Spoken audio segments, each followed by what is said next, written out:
Breaking news at the end of this extraordinary week in the war against terror. American officials confirmed tonight that a drone missile attack came very close to killing a terrorist thought to be the most powerful operative after Osama bin Laden. We'll have more about that later in the broadcast. But first, Martha Raddatz has an exclusive look inside the months of spying that led up to those Navy SEALs storming Osama bin Laden's compound.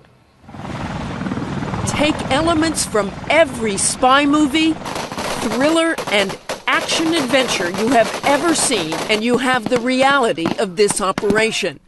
The raid itself was beyond daring, but what preceded it was months of painstaking, secretive, and dangerous CIA work. In addition to the surveillance and satellites above, we have now learned there was a secret safe house right in Abbottabad with CIA spies inside. The house was likely far from the bin Laden compound so as not to raise suspicions. Elevation was important as well, given those high walls around the compound and the third floor where bin Laden was living.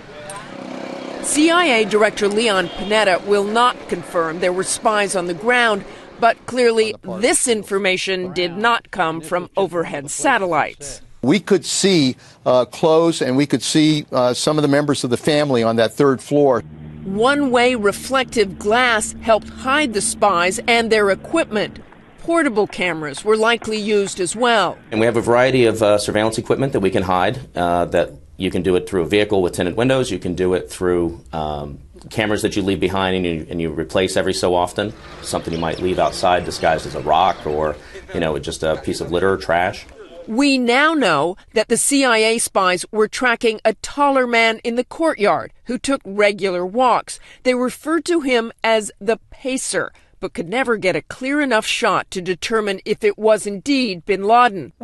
Bin Laden himself was smart enough to stay off cell phones, away from the windows, and did not talk in the courtyard, so there was never any positive ID before the raid.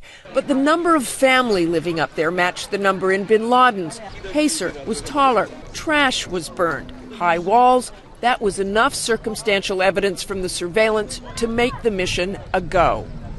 Intelligence analysts are only now scratching the surface of the mountains of evidence seized by Navy SEALs inside bin Laden's compound, but key details have begun to emerge about just how operationally involved in al-Qaeda bin Laden continued to be, and how intent the terror network was on developing new strategies to attack America.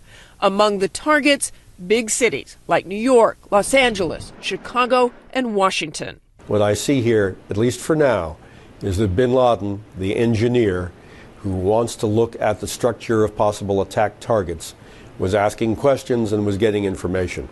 Officials say a handwritten notebook was found at the compound with discussions of a plan to derail American passenger trains, prompting this Homeland Security bulletin. As of February 2010, al-Qaeda was looking into trying to tip a train by tampering with the rails so that the train would fall off the track at either a valley or a bridge. Additional materials found contain information about other infrastructure targets, such as dams and the water supply, as well as information about al-Qaeda safe houses and al-Qaeda leaders. And for the first time today, a look behind the scenes on that tense Sunday for President Obama as the White House released video of the president congratulating his team after bin Laden was killed. You guys did a great job. They did.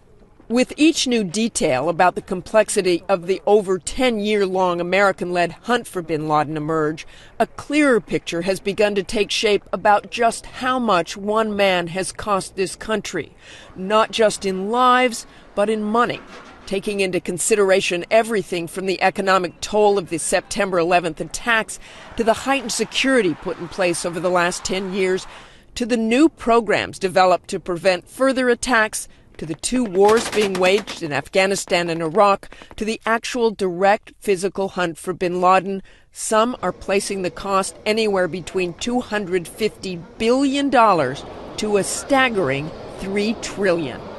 And while many, including the president, have indicated that this does not mean an end to the so-called war on terror, With one of the key players dead, things are bound to change. Today, Secretary of Defense Robert Gates spoke about the death of bin Laden while touring a military base in North Carolina. In terms of the situation in Afghanistan, I think that there is a possibility that it could be a game changer.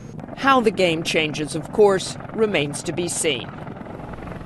Martha Raddatz joins me now from Washington. Martha, breaking news in just the last couple of hours. What's going on? Well, there was a drone missile strike in Yemen. There hasn't been any kind of missile strike in Yemen in the last year, and this one targeted American-born cleric Anwar al-Awlaki, and apparently it just missed him. He is behind, they believe, the attempted Christmas Day bombing in 2009, inspired others. I would say he is number one on the hit list for America. He is considered the biggest threat to the U.S. homeland. Just missed him. Imagine, Cynthia, what a great twofer that would have been. Martha, it seems like the U.S. is sort of on a roll these days. What's going on? Well, I think you will see that the U.S. is on a roll. Obviously, we've got bin Laden dead now, but all of that intelligence they gathered from the bin Laden compound is going to lead them to others. It's going to lead them to other al-Qaeda figures. They've got lots to work with now. I think in the coming weeks, you'll see a lot of drone strikes, a lot of raids wherever they can find people. As always, Martha Raddatz on top of the news. Thank you, Martha. Have a good weekend.